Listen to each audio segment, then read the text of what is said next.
अंधेरे में बैठा इंसान अक्सर यही सवाल खुद से पूछता है कि अगर भगवान ने सब कुछ पहले से लिख दिया है, अगर हर चीज तय है, तो फिर मेरे प्रयास का क्या मूल्य? फिर क्यों मैं खून पसीना बहाऊं? क्यों मैं गिरूं उठूं? क्यों मैं कोशिश करूं? यह सवाल सरल दिखता है, लेकिन इसका वजन बहुत भारी है। यही सवाल इंसान को या तो आलसी बना देता है, या फिर क्रोध से भर देता है, या फिर भक्ति की राह पर खड़ा कर देता है। और यही सच्चाई है। यह सवाल आपके जीवन को या तो ठहराव में धकेल देगा, या फिर आपको उड़ान देगा। जरा सोचिए, अगर सब कुछ लिखा हुआ है, तो क्या आपका सोचना, आपका उठना, आपका प्रयास करना यह भी पहले से तय नहीं है? तो फिर आप कैसे कह सकते हैं कि प्रयास बेकार है? आपकी सांस लेना भी लिखा है, आपका खाना भी लिखा है, आपका रोना हंसना भी लिखा है, तो प्रयास क्यों नहीं? सवाल गलत है, क्योंकि प्रयास भी उसी लिखे हुए का हिस्सा है। भगवान ने भाग्य लिखा है, लेकिन कलम आपके कर्मों की स्याही से चलती है, और अगर आप स्याही ही सुखा देंगे तो लिखावट अधूरी रह जाएगी। प्रयास करना आपका कर्तव्य है, परिणाम देना भगवान का अधिकार है। यह समझ लीजिए, भगवान आपके कर्मों को बिना आपकी कोशिश के फसल नहीं बना सकते। बीज बोना आपका है, बारिश और धूप देना उनका, लेकिन अगर आप बोए ही नहीं तो वो चाहकर भी आपको फल नहीं दे सकते।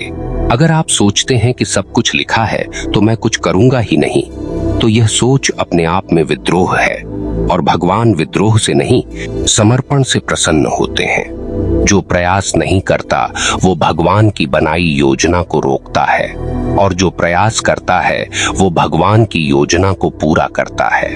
अब मैं आपसे एक बात कहना चाहता हूँ, आप इस वीडियो को अंत तक देखिए, क्योंकि इसमें आपको वो उत्तर मिलेगा जो शायद आपकी जिंदगी का नजरिया बदल दे। अगर आप इस सवाल को समझ गए तो आप अपने जीवन को समझ जाएंगे। अगर आपको लग रहा है कि ये सवाल कभी आपके दिल में उठा है, तो अभी इस वीडियो को लाइक कीजिए और कमेंट में लिखिए, मैं प्रयास करूंगा, बाकी भगवान पर छोड़ दूंगा। अब आगे बढ़ते हैं। देखिए, इंसान की सबसे बड़ी भूल यही है कि वो भगवान को ठहराव समझ लेता है, लेकिन भगवान ठहराव नहीं है, भगवान गति है। अगर सब कुछ तय है तो फिर बदलने का हक भी उसी में लिखा होगा, और बदलना तभी होगा जब आप कदम बढ़ाएंगे। भगवान भाग्य की किताब तो लिख देते हैं, लेकिन उस किताब को पढ़ना, पलटना और उसमें अर्थ खोजना, ये इंसान के हाथ में है। जरा कठोर शब्दों में समझ लीजिए, जो केवल किस्मत पर बैठा है वो आलसी है, और आलसी का भगवान से कोई रिश्ता नहीं, क्योंकि आलस्य ईश्वर का अपमान है। आप सोचिए, जिसने आपको हाथ पैर दिए, जिसने आपको दिमाग दिया, जिसने आपको सोचने की ताकत दी, अगर आप उनका उपयोग ही नहीं करेंगे तो क्या ये कृतज्ञता नहीं है? भगवान ने इंसान को पशु नहीं बनाया, क्योंकि इंसान को कर्म करना है। अगर केवल लिखा हुआ ही चलता तो इंसान को सोचने की शक्ति क्यों दी जाती? आप अपने जीवन पर गौर कीजिए। जब भी आपने कोई बड़ा काम किया है तो क्या आपके प्रयास के बिना हुआ है? नहीं, आपके प्रयास के बिना कुछ भी नहीं हुआ। हो सकता है आपको रास्ते में मदद मिली हो, कोई अदृश्य शक्ति ने दरवाजा खोला हो, लेकिन उस दरवाजे तक पहुंचने के लिए कदम आपने ही उठाए। यही है भगवान का रहस्य। वो तभी मदद करते हैं जब आप आगे बढ़ते हैं। कठोर सत्य ये है कि भाग्य और प्रयास दोनों पहियों से गाड़ी चलती है। अगर केवल भाग्य हो और प्रयास न हो तो गाड़ी घूमती ही रहेगी, आगे नहीं बढ़ेगी। और अगर केवल प्रयास हो और भाग्य का सहारा न हो तो गाड़ी लड़खड़ा जाएगी। दोनों की जरूरत है, लेकिन फर्क ये है कि भाग्य आपके हाथ में नहीं और प्रयास आपके हाथ में है। तो बुद्धिमान वही है जो अपने हाथ में जो है उसे छोड़ता नहीं। भगवान को केवल पुकारने से नहीं मिलता, भगवान को कर्म से भी पुकारना पड़ता है। वो सुनते हैं, लेकिन वो उस आवाज को प्राथमिकता देते हैं जिसमें कर्म की गूंज होती है। खाली शब्दों से भगवान को मनाया नहीं जा सकता, पर कर्म से भगवान झुक जाते हैं। मैं आपको एक कठोर उदाहरण दूं। अगर कोई व्यक्ति बीमारी में केवल यही सोचता रहे कि अगर भगवान ने लिखा है तो मैं ठीक हो जाऊंगा और इलाज ही न करे तो क्या होगा? क्या भगवान आसमान से दवा भेज देंगे? नहीं, भगवान ने दवा बनाई, डॉक्टर बनाए, इलाज का मार्ग बनाया। आपका प्रयास उस मार्ग पर चलना है। अगर आप नहीं चलेंगे तो भगवान भी आपको नहीं बचाएंगे। याद रखिए, भाग्य आपको मौके देता है, लेकिन मेहनत उन्हें पकड़ती है। भाग्य आपके सामने दरवाजा खोलता है, लेकिन उस दरवाजे से गुजरना आपके कदम पर है। यही कारण है कि महापुरुषों ने हमेशा कहा, कर्म करो, फल की चिंता मत करो, क्योंकि फल भगवान का अधिकार है, लेकिन कर्म इंसान का धर्म है। आप यह मत सोचिए कि भाग्य और प्रयास अलग अलग चीजें हैं। ये दोनों एक ही सिक्के के दो पहलू हैं। भाग्य वही है जो आपके प्रयासों के कारण जागृत होता है। अगर आप प्रयास नहीं करेंगे तो भाग्य सोया रहेगा, और जो सोया हुआ भाग्य है उसका कोई मूल्य नहीं। दोस्तों, अगर आप ये मान बैठेंगे कि सब कुछ भगवान ने लिख दिया है और आप हाथ पर हाथ रखकर बैठ जाएंगे, तो आप उस भगवान को छोटा कर देंगे जिसने आपको कर्म करने की शक्ति दी है।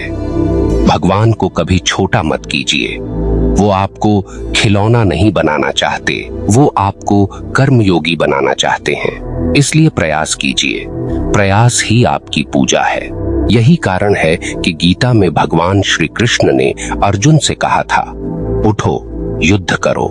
अगर सब कुछ तय था तो श्री कृष्ण क्यों कहते उठो? वो सीधे ही युद्ध का परिणाम सुना सकते थे, लेकिन उन्होंने अर्जुन को लड़ने का आदेश दिया, क्योंकि लड़ना अर्जुन का प्रयास था और परिणाम भगवान पर था। तो साफ है, भाग्य और भगवान के नाम पर निष्क्रियता पाप है, और कर्म के साथ आगे बढ़ना ही सच्ची भक्ति है। आप सोचिए, अगर सब कुछ पहले से तय था तो फिर महापुरुष क्यों खड़े हुए? राम ने वनवास क्यों स्वीकारा? कृष्ण ने कुरुक्षेत्र में सारथी बनकर अर्जुन को क्यों जगाया? शिव ने तपस्या क्यों की? अगर सब कुछ तय था तो फिर ये सारे देव और अवतार भी चुपचाप बैठे रहते, लेकिन नहीं, उन्होंने कर्म किया। यही उनकी शिक्षा है। लिखा हुआ भी बदलता है जब इंसान खड़ा होता है। कभी कभी लोग कहते हैं, अगर भगवान लिख चुके हैं तो मेरी मेहनत से क्या होगा? ये सोच कमजोर मन की निशानी है। भगवान ने लिखा है, लेकिन उसी में आपकी मेहनत का हिस्सा भी लिखा है। वो लिखावट अधूरी है जब तक आप प्रयास ना करें। समझ लीजिए, भाग्य वो मिट्टी है, लेकिन आकार आपके हाथों से बनता है। मिट्टी चाहे कितनी भी कीमती क्यों ना हो, अगर कुम्हार हाथ न लगाए तो बर्तन नहीं बनेगा। भगवान की लिखी किस्मत और इंसान का प्रयास, ये दोनों नदी और नाव की तरह हैं। नदी बिना नाव के पार नहीं ले जा सकती, और नाव बिना नदी के चल नहीं सकती। अगर आप केवल नदी पर भरोसा करेंगे और नाव ही न चलाएं तो डूब जाएंगे, लेकिन अगर आप नाव चलाएंगे तो नदी आपको मंजिल तक ले जाएगी। यही भाग्य और प्रयास का संतुलन है। लोग अक्सर भगवान को दोष देते हैं, भगवान ने ही मुझे दुख दिया, भगवान ने ही मुझे ऐसा बना दिया, लेकिन यह सच नहीं है। भगवान ने आपको मार्ग दिया, शक्ति दी, साहस दिया। अब अगर आप उसका उपयोग नहीं करते तो दोष किसका है? जो प्रयास छोड़ देता है वो अपने दुखों का निर्माता खुद होता है, और जो प्रयास करता है उसके दुख भी तपस्या बन जाते हैं।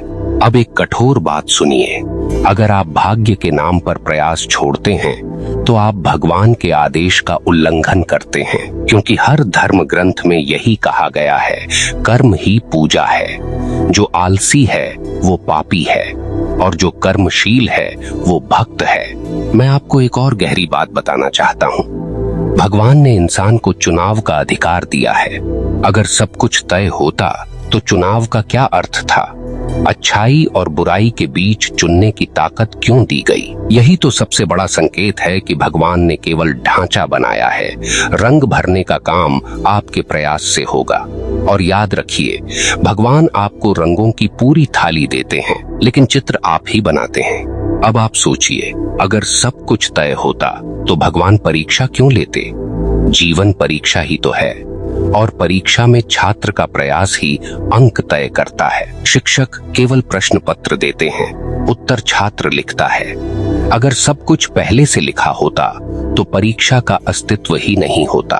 यहाँ एक बात और समझिए, जब आप कहते हैं सब लिखा है तो ये आपके मन का बहाना होता है। असल में आप डरते हैं असफलता से और उस डर को छिपाने के लिए भाग्य का नाम ले लेते हैं। यह सच है, अगर आप साहसी हैं तो आप कभी भाग्य का बहाना नहीं बनाएंगे। आप प्रयास करेंगे और परिणाम भगवान पर छोड़ देंगे। भगवान का न्याय बड़ा अद्भुत है, वो कभी आपके प्रयास को व्यर्थ नहीं जाने देते।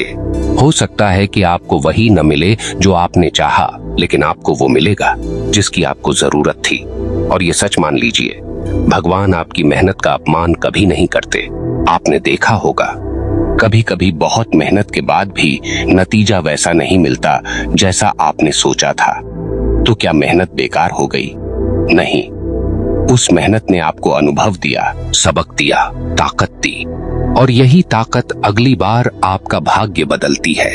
यही भगवान की लीला है, वो हर प्रयास को आपके भविष्य की इमारत की ईंट बना देते हैं। कभी आप खुद से सवाल कीजिए, अगर भाग्य ही सब कुछ है तो क्यों दो भाई एक ही घर में पले बढ़े, एक ही परिवार से निकले, लेकिन एक सफल होता है और दूसरा असफल? भाग्य तो दोनों का समान होना चाहिए था। फर्क कहाँ पड़ा? फर्क पड़ा प्रयास में। भाग्य ने दोनों को अवसर दिए, लेकिन जिसने प्रयास किया वही आगे बढ़ा। यही सत्य है। आपने सुना होगा, भगवान मेहनती का साथ देते हैं। ये कहावत यूं ही नहीं बनी। आलसी के लिए भगवान भी दरवाजे बंद कर देते हैं, लेकिन जो पसीना बहाता है उसके लिए दरवाजे खुलते जाते हैं। मेहनत वो चाबी है जो किस्मत के ताले खोलती है, और अगर आप मेहनत ही न करें तो ताले जंग खा जाएंगे। अब एक और कठोर सत्य सुनिए, अगर आप कहते हैं कि भगवान ने सब लिख दिया है और आप हाथ पर हाथ रखकर बैठे रहते हैं, तो आप खुद को बेकार बना रहे हैं, और बेकार इंसान को दुनिया भी ठुकरा देती है, भगवान भी। क्योंकि भगवान कर्मशीलों का भगवान है। भगवान को प्रसन्न करना है तो प्रयास कीजिए, क्योंकि प्रयास ही सच्चा भजन है। सोचिए, अगर कोई केवल बैठकर भगवान का नाम ले और कोई अपने कर्म से समाज को सुधार दे, किसे भगवान ज्यादा प्रिय मानेंगे? निश्चित ही उसे जिसने कर्म किया। भाग्य केवल उन पर मुस्कुराता है जो प्रयास करते हैं। भाग्य उस बहानेबाज पर कभी मेहरबान नहीं होता जो कहता है सब तय है, मैं क्या करूं। वो कहावत याद रखिए, भगवान उसी की मदद करता है जो खुद की मदद करता है। ये केवल कहावत नहीं, जीवन का नियम है। और यहाँ एक और गहरी बात समझ लीजिए, भगवान आपकी किस्मत लिखते समय आपके प्रयासों को ही ध्यान में रखते हैं। आपका बीता हुआ जीवन, आपके कर्म, आपकी नीयत, इन्हीं से आपका भाग्य बनता है। तो जब आप वर्तमान में प्रयास करेंगे तो आप भविष्य का भाग्य लिख रहे हैं। यही कारण है कि भाग्य और प्रयास एक दूसरे से अलग नहीं हैं। मित्रों, कभी मत कहिए कि सब भगवान ने लिखा है, अब मैं कुछ नहीं करूंगा। ये वाक्य आपको जीवन में पीछे खींच देगा। इसके बजाय कहिए, भगवान ने मुझे रास्ता दिया है, अब मुझे चलना है। यही सोच आपके जीवन को प्रकाशमय कर देगी। और अंत में ये याद रखिए, भाग्य वो नहीं जो केवल आपके साथ घटित हो, भाग्य वो है जो आपके प्रयासों के कारण घटित होता है। भाग्य भगवान की योजना है और प्रयास उस योजना का कार्यान्वयन। दोनों मिलकर ही जीवन को सुंदर बनाते हैं। जीवन का सबसे बड़ा भ्रम यही है कि इंसान सोचता है भगवान ने सब लिख दिया, अब मुझे क्या करना। लेकिन सच्चाई ये है कि भगवान ने तो केवल पन्ने दिए हैं, कहानी आपको लिखनी है। आपने जिस तरह कलम चलाई, आज वही परिणाम आपके सामने है। और आज आप जैसा प्रयास करेंगे, कल वैसा ही जीवन आपके सामने खड़ा होगा। भगवान ने किसी को भी गुलाम बनाकर नहीं भेजा, उन्होंने आपको स्वतंत्रता दी है। हाँ, कुछ सीमाएं तय हैं, जन्म, मृत्यु, समय का प्रवाह, लेकिन उन सीमाओं के भीतर जीवन को कैसे जीना है वो आपके हाथ में है। यही तो सौंदर्य है जीवन का। कभी खुद को आईने में देखिए और पूछिए, क्या मैं भगवान की बनाई कृति का अपमान कर रहा हूँ? उन्होंने मुझे बुद्धि दी, ताकत दी, कर्म करने की शक्ति दी और मैं केवल बैठे बैठे भाग्य का नाम ले रहा हूँ। अगर हाँ, तो समझ लीजिए आप अपने ईश्वर से दूरी बना रहे हैं। भगवान कभी किसी से यह नहीं कहते कि तू मत कर, मैं सब कर दूंगा। भगवान हमेशा यही कहते हैं, तू चल, मैं तेरे साथ हूँ। यही उनकी कृपा है। इंसान कदम बढ़ाए तो भगवान सहारा बनते हैं, लेकिन इंसान कदम ही न बढ़ाए तो भगवान भी क्या करेंगे? जो लोग कहते हैं हम तो भगवान पर छोड़ दिए हैं, असल में वो भगवान पर नहीं, अपनी कमजोरी पर छोड़ देते हैं। भगवान पर छोड़ने का अर्थ ये नहीं है कि आप प्रयास छोड़ दें। भगवान पर छोड़ने का अर्थ है मैं पूरी मेहनत करूंगा और जो भी परिणाम होगा उसे ईश्वर की इच्छा मानकर स्वीकार करूंगा। यही सच्ची भक्ति है।